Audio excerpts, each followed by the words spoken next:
Hi hello welcome back. എല്ലാവരും നല്ല happy ആയിട്ട് സന്തോഷത്തിൽ പോകുന്നതെന്ന് വിചാരിക്കുന്നത്. ഇന്നത്തെ ഒരു വീഡിയോ നോർമൽ ഡേ മോർണിംഗ് റുട്ടീൻസും അങ്ങനത്തെ എല്ലാം സിമ്പിൾ വ്ളോഗാണ്. പ്ലസ് ഇതിൻ്റെ അകത്ത് ഞാനൊരു റെസിപ്പിയും കാണിക്കുന്നുണ്ട്. ചിക്കൻ ചുക്കേൻ്റെ റെസിപ്പിയാണ് ഷെയർ ആക്കുന്നത്. വ്ളോഗ്സ് എല്ലാം പുതിയതായിട്ട് കാണുന്നവരെല്ലാം ഉണ്ടാവുമല്ലോ, സബ്സ്ക്രൈബ് ആക്കണേ. പിന്നെ ഉണ്ടല്ലോ ആ ബെല്ലൈക്കണും പ്രസ് ആക്കാം. അപ്പോൾ ഇതാ മോർണിംഗ് 6 AM ആ ഒരു ടൈം ആയിട്ടുണ്ട്. ഇപ്പോഴേക്കും ഞാൻ ഉണ്ടല്ലോ ഓട്സ് കൊണ്ട് ഇങ്ങനെ ഇതിൻ്റെ ഒരു റെസിപ്പി ഞാൻ കഴിഞ്ഞ വീഡിയോയിൽ ഷെയർ ആക്കിയിട്ടുണ്ട്. അപ്പോൾ ഇതിൻ്റെ അകത്ത് ഞാൻ ഡീറ്റെയിൽ ആയിട്ട് പറയുന്നൊന്നുമില്ല. അങ്ങനെ ഇതെല്ലാം റെഡി ആക്കിയിട്ട് എടുക്കലാന്ന്.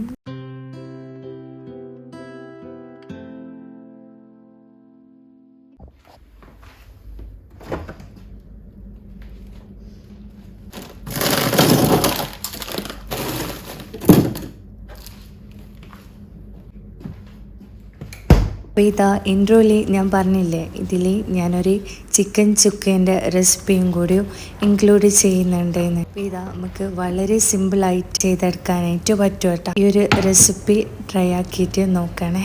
ഉണ്ടല്ലോ കമൻസിൽ അഭിപ്രായം പറയാം. എന്നിട്ട് ഞാനിതാ കുറച്ചധികം ഉള്ളി വേണം കേട്ടോ ഇതിന്. എന്നിട്ടുണ്ടല്ലോ നൈസായിട്ട് ഇങ്ങനെ കട്ട് ചെയ്തിട്ട് എടുക്കുക. നെക്സ്റ്റ് ഇതാ ഇഞ്ചി വെളുത്തുള്ളി ഒന്ന് ഇങ്ങനെ ചതുക്കിയിട്ട് എടുക്കാം. പച്ചമുളക് ഞാൻ ഇപ്പോൾ 3 എടുത്തിട്ടുണ്ട്. എന്നിട്ടുണ്ടല്ലോ നടുവെ ഇങ്ങനെ കട്ട് ചെയ്തിട്ട് അങ്ങനെയാട്ടോ അടുത്തത്. അപ്പോൾ ഇതാ ഒരു തക്കാളി ചെറുതായിട്ട് ഇങ്ങനെ കട്ട് ചെയ്തിട്ട് കൊടുക്കുക. ഒരു തക്കാളി തന്നെ എടുക്കാനായിട്ട് ശ്രദ്ധിക്കുക. ഇതാ ഒരു പാന് ഞാൻ സ്റ്റൗമിലേക്ക് വെച്ച് കൊടുത്തിട്ട് അതിൻ്റെ അകത്ത് ഓയിൽ ആഡ് ചെയ്ത് കൊടുത്തിട്ട് ഫ്രൈ ചെയ്തിട്ട് എടുക്കലാന്ന്. ഇപ്പോൾ ഇതാ ഞാനൊരു പാന് സ്റ്റൗമിലേക്ക് വെച്ച് കൊടുത്തിട്ടുണ്ട്. ഇതിൻ്റെ മസാല റെഡി ആക്കലാന്ന്. എന്നിട്ട് ഞാൻ കുറച്ച് ഓയിൽ ഇട്ട് കൊടുത്തിട്ട് ഇഞ്ചി വെളുത്തുള്ളി പച്ചമുളക് ഒന്ന് അതിൻ്റെ അകത്തോട്ടേക്ക് ഇട്ട് കൊടുത്തിട്ട് അതിൻ്റെ പച്ച മാറുന്നത് വരെ ഇങ്ങനെ വഴറ്റിയിട്ട് കൊടുക്കട്ടോ. നെക്സ്റ്റ് ഇതെല്ലാം നന്നായിട്ട് പൊരിഞ്ഞിട്ട് വന്നിട്ടുണ്ട്. ഞാനിപ്പോൾ കോരിയിട്ട് ഒരു പ്ലേറ്റിലോട്ടേക്ക് മാറ്റി കൊടുക്കലാന്ന്.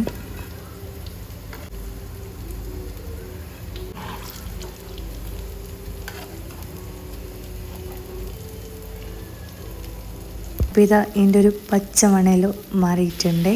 ഇതാ തക്കാളി ആഡ് ചെയ്തിട്ട് നന്നായിട്ട് ഇങ്ങനെ മിക്സ് ആക്കിയിട്ട് എടുക്കാം. എന്നിട്ടുണ്ടല്ലോ ഇത് മൂടി വെച്ചിട്ട് എടുക്കാം കേട്ടോ. ഉള്ളി ഈ ഒരു രൂപത്തിലാണ് പൊരിച്ചെടുക്കേണ്ടത്. കൈകൊണ്ടിങ്ങനെ ആക്കുമ്പോൾ നന്നായിട്ട് ഇങ്ങനെ ഒടിഞ്ഞു പോകണം. ആ ഒരു രൂപത്തിൽ ഫ്രൈ ആക്കിയിട്ട് എടുക്കേണ്ടത്. ഇപ്പോൾ തക്കാളിയെല്ലാം നന്നായിട്ട് കുക്കായിട്ട് വന്നിട്ടുണ്ട്. ജസ്റ്റ് ഒന്നിങ്ങനെ മിക്സ് ആക്കിയിട്ട് കൊടുക്കലാണ്. ഇതിൻ്റെ അകത്തോട്ടേക്ക് ആവശ്യത്തിന് ഉപ്പ് ചേർത്ത് കൊടുക്കുന്നുണ്ട്. ഇപ്പോൾ മഞ്ഞൾപ്പൊടി ആഡ് ആക്കുന്നുണ്ട്.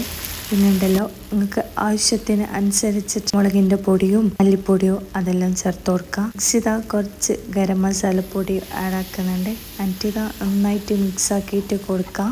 ഈ പൊടികളെല്ലാം പച്ചമണം മാറുന്നത് വരെ ഇങ്ങനെ വഴറ്റിയിട്ട് കൊടുക്കാം. എന്നിട്ടുണ്ടല്ലോ ഞാൻ ഫസ്റ്റ് കുറച്ചേനു ഓയിൽ ആഡ് ആക്കിയിട്ടുള്ളൂ. ജസ്റ്റ് കുറച്ചൊന്നും കൂടി ഒഴിച്ച് കൊടുക്കലാണ്. ഇതെല്ലാം ഓപ്ഷൻ നിങ്ങളെ ഇതെല്ലാം അനുസരിച്ചിട്ട് നിങ്ങൾ ചേർത്ത് കൊടുക്കുക. എന്നിട്ട് കൈവച്ച ചിക്കൻ ഇട്ട് കൊടുത്തിട്ട് നന്നായിട്ട് മിക്സ് ആക്കിയിട്ട് എടുക്കുക. ഒന്ന് വെന്ത് വരുമ്പോൾ യോഗട്ട് ഉണ്ടല്ലോ, 2 ടേബിൾ സ്പൂൺ യോഗട്ട് ഇട്ടിട്ട് നന്നായിട്ട് മിക്സ് ആക്കിയിട്ട് കൊടുക്കലാന്ന്. എന്നിട്ടുണ്ടല്ലോ മൂടി വെച്ചിട്ട് വേവിച്ചെടുക്കലാന്ന്.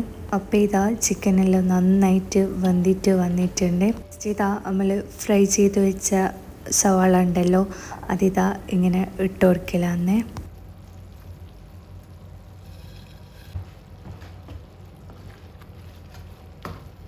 അപ്പോൾ ഫുള്ളായിട്ട് ഇട്ട് കൊടുത്തിട്ട് മിക്സ് ആക്കിയിട്ട് എടുക്കല.